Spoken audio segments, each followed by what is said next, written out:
Hi guys, welcome back to my channel. My name's SincerelyOghosa. If you haven't subscribed to my channel, please do subscribe. Click the link below in the description box, or even just the subscribe button below, and please do click the bell thing as well so that you get notifications, because subscription boxes just don't tend to work as much as they used to.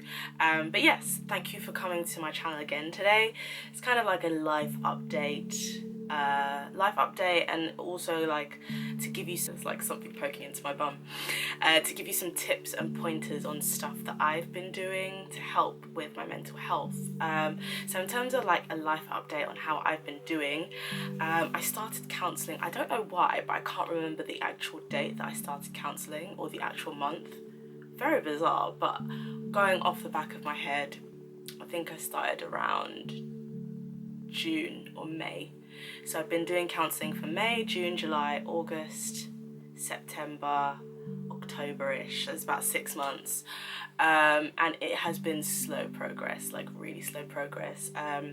Obviously, if you've visited my channel before, hi to new viewers and new subscribers, but if you've been on my channel before, you know that I have a history of being molested when I was a child.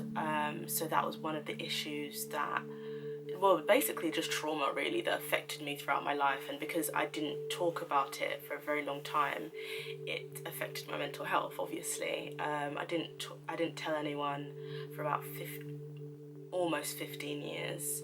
And obviously I then talked about it on YouTube at around like 22. So it was a big jump for me, and a lot of the pain of the past is still inside. So that's one of the things I'm working with my counsellor on. If in terms of like my counsellor, I have spoken about her in my being a Christian and depressed video. I'll link that below if you haven't watched it. But I have a counsellor through my church, and she is free, thankfully, through my church. And I have spoken to quite a few of you guys online about counselling, and I know that counselling can be quite hard to obtain or find, so I will be talking about a really good option for that towards the end of the video. But in terms of me, that's one of the things I've been like struggling with, is like really accepting what happened to me, and also I think just giving myself permission to speak about how I've been feeling. I think if you've been sexually abused or molested as a child, if you've been sexually abused or molested as a child, you know that there's like this feeling of silence. Like you just feel like, because you 9 times out of 10, a lot of us victims don't talk about it for a very long time. So you become used to keeping things a secret, and not wanting to ruffle feathers, not wanting to cause confrontation, because the thing that you're dealing with, you're worried it could cause a bigger problem and that could be your fault. And there's a lot of like resentment issues that go with it. And then obviously like dealing with my pornography addiction as well. Thank God, pornography addiction isn't a problem now, but in terms of like what happened to me growing up and having that be a big part of my life, having masturbation be a big part of my life, and the cycle of guilt and the cycle of addiction to both of those things caused serious problems for me. And that's one of the other things that I'm dealing with my counsellor. I think also being a young carer, my younger sister's autistic, and so often I do have to look after her, and that can be really challenging. I've like even just growing up, looking after her since I was a young adult or an older child, it's affected me, especially having a sibling with a disability in an Afro-Caribbean society, I guess, like in church and stuff like that. It's very difficult because a lot of Africans and Caribbeans, I guess, but I'm Nigerian, so the people I encounter most in terms of this issue is Nigerians, and the way they see disability, a lot of them see it as a curse from God or a demon or something like that. There's a lot of taboo around it, and there's a lot of misunderstanding around what disability is and the disabilities that affect our community, and also just like dealing with having that responsibility of looking after someone who has autism can be very challenging and can be difficult.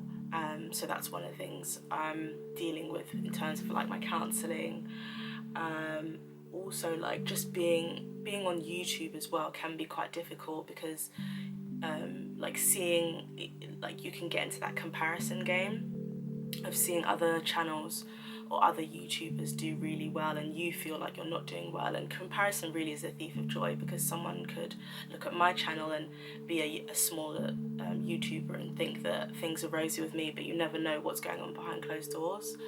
But I think for me, it's really rooted in a lot of self-esteem and confidence issues, which usually for most people go back to their childhood, and that's how it is for me. Like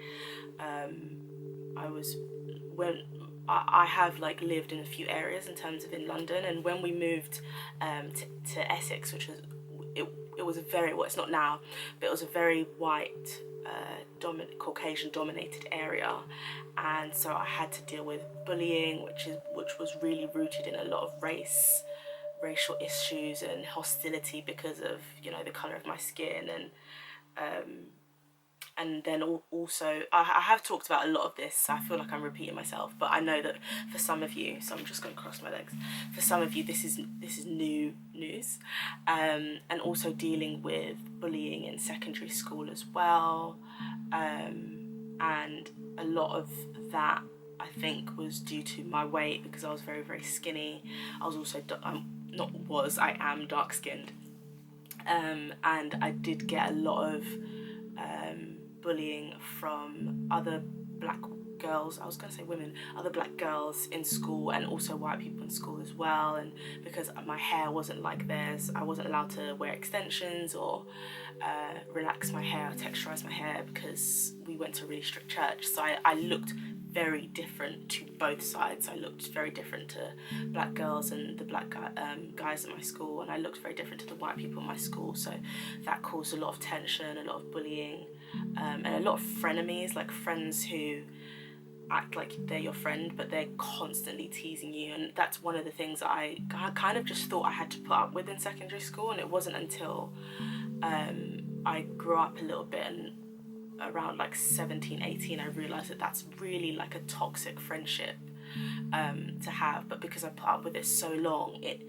really deepened the self-esteem and lack of confidence issues I had. And so those are things I'm still dealing with, like now, like as an adult, and doing what I do on YouTube, comparing myself to other girls. And I think in this like Instagram generation, we have a lot of comparison, because Instagram and YouTube, like obviously, as I was saying in my video with Brini, a lot of us portray the best bits of our lives, and you know, especially with this stereotypical black body, stereotypical standard of what beauty should be, like curvy body, big lips, and lighter skin, and lighter and looser curls in terms of your hair pattern, hair texture, that all can cause serious issues in terms of self-worth if you are a dark-skinned girl who doesn't have a body that aligns with what society or Afro-Caribbean society says that beauty is, says that what a sexy or sensual body should look like. That all causes issues, and especially if someone like me, if you're dealing with those self-esteem issues from the past and they haven't been dealt with through counselling or just talking to someone about it really thoroughly until all of it's out of your system, and that can take months or years. I mean, if you're dealing with trauma that was there for so long, it can't just leave in a couple of months. And that's why with my counselling, I'm not upset that I'm not like completely perfected after 6 months of counselling. So those are the issues I'm going through with my counsellor at present. you know, it is really important to have a counsellor that understands you, and luckily I feel that I have that, but I do feel bad for so many of you guys who, you know, like email me and Snapchat me and contact me in general and just ask about how to move on from a lot of those issues that you're dealing with. A lot of you contacting me about pornography addiction issues, a lot of sexual abuse issues, and even that is quite difficult for me to deal with on my own, because obviously I'm still dealing with a lot of the trauma from my past, and taking on the burden of others, even just hearing some of the stories that some of you have said, like, you know, I am a real person, and hearing your stories does really affect me, and that's not a burden on you. It's just that I really have a heart of compassion for people who've suffered through those traumatic events in their lives, or who are still suffering through it, and it is very difficult for me, because it just makes me feel so upset, and I want to be able to help. So hopefully this video will shed some light on some things that you guys can do to kind of move on from the trauma of the past, really, or even improve some of the trauma that's happening right now. So obviously today's the 10th of October, and a lot of you may not know, I didn't know until a couple of weeks ago that this is Mental Health Awareness Day, and luckily I've been fortunate enough to be working with a group called BetterHelp, and they provide online counselling, which is really, really good news.